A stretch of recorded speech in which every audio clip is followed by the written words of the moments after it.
ರಾಜ್ಯದಲ್ಲಿ ಸಚಿವ ಸಂಪುಟ ವಿಸ್ತರಣೆ ಬಗ್ಗೆ ಸಚಿವ ಜಮೀರ್ ಅಹಮದ್ ಅವರು ಸ್ಫೋಟಕ ಸುಳಿವೊಂದನ್ನು ನೀಡಿದ್ದಾರೆ. ಬಳ್ಳಾರಿಯಲ್ಲಿ ಮಾತನಾಡಿದಂತಹ ಜಮೀರ್ ಮಾಜಿ ಸಚಿವ ಬಿ ನಾಗೇಂದ್ರ ಮಂತ್ರಿ ಆಗೇ ಆಗ್ತಾರೆ ಅಂತ ಭವಿಷ್ಯವನ್ನ ನುಡಿದಿದ್ದಾರೆ.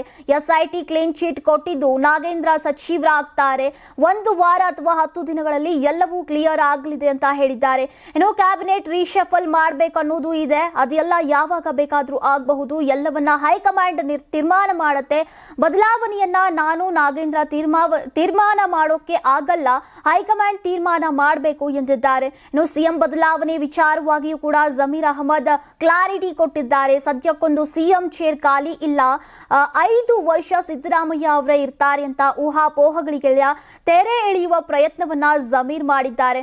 ಇನ್ನು 1 ವರ್ಷದ ಬಳಿಕ ಮೊದಲ ಬಾರಿಗೆ ಬಳ್ಳಾರಿ ನಗರಕ್ಕೆ ಆಗಮಿಸಿದಂತಹ ಜಿಲ್ಲಾ ಉಸ್ತುವಾರಿ ಸಚಿವ ಜಮೀರ್ ಅಹಮದ್ ಕೆಡಿಪಿ ಸಭೆ ಬಳಿಕ ಮಾಧ್ಯಮಗಳ ಜೊತೆಗೆ ಮಾತನಾಡಿದ್ದಾರೆ. ಮಹರ್ಷಿ ವಾಲ್ಮೀಕಿ ಪರಿಶಿಷ್ಟ ಪಂಗಡಗಳ ಅಭಿವೃದ್ಧಿ ನಿಗಮದ ಬ್ಯಾಂಕ್ ಖಾತೆಯಿಂದ 95 ಕೋಟಿ ರೂಪಾಯಿ ಅಕ್ರಮ ವರ್ಗಾವಣೆ ಪ್ರಕರಣ ಸಂಬಂಧ ಬಿ ನಾಗೇಂದ್ರ ಅವರನ್ನ ಸಂಪುಟದಿಂದ ವಜಾಗೊಳಿಸಲಾಗಿತ್ತು. ನಿಮ್ ಮಗು ಅಳ್ತಿದ್ಯಾ? ಹಾಗಾದ್ರೆ ನಿಮ್ ಮಗುವಿಗೆ ಜೀನಿ ಸರಿ ಇಟ್ಕೊಡಿ. ಯಾಕಂದ್ರೆ ಜೀನಿ ಸರಿ ಇಟ್ಟು ನಿಮ್ಮ ಮಗುವಿಗೆ 100% ಸರಿಯಾದ ಆಹಾರ. ನಿಮ್ಮ ಮಗು ನೆಮ್ಮದಿಯಾಗಿ ನಿದ್ದೆ ಮಾಡಬೇಕಾ, ದಷ್ಟಪುಷ್ಟವಾಗಿ ಬೆಳಿಬೇಕಾ? ಹಾಗಾದ್ರೆ ಜೀನಿ ಸರಿ ಇಟ್ಟು ಕೊಡಿ. ಎಲ್ಲಾ ಮೆಡಿಕಲ್ ಶಾಪ್ಗಳು, ದಿನಸಿ ಅಂಗಡಿಗಳು, ಸೂಪರ್ ಮಾರ್ಕೆಟ್ಗಳಲ್ಲಿ ಲಭ್ಯ. ನಮ್ಮ ಕರ್ನಾಟಕ ರಾಜ್ಯದಲ್ಲಿ ಕಳೆದ ವರ್ಷದ ನೀಟ್ ಮತ್ತು ಐಐಟಿ ಜೆಇಇ ಪರೀಕ್ಷೆಯಲ್ಲಿ ಸಾವಿರಾರು ಉಚಿತ ಮೆಡಿಕಲ್ ಹಾಗೂ ಐಐಟಿ ಸೀಟ್ಗಳನ್ನು ನೀಡಿರುವ ನಮ್ಮ ಹೆಮ್ಮೆಯ ಎಕ್ಸೆಲ್ ಅಕಾಡೆಮಿಕ್ಸ್ ವಿದ್ಯಾಸಂಸ್ಥೆಯಾಗಿದೆ.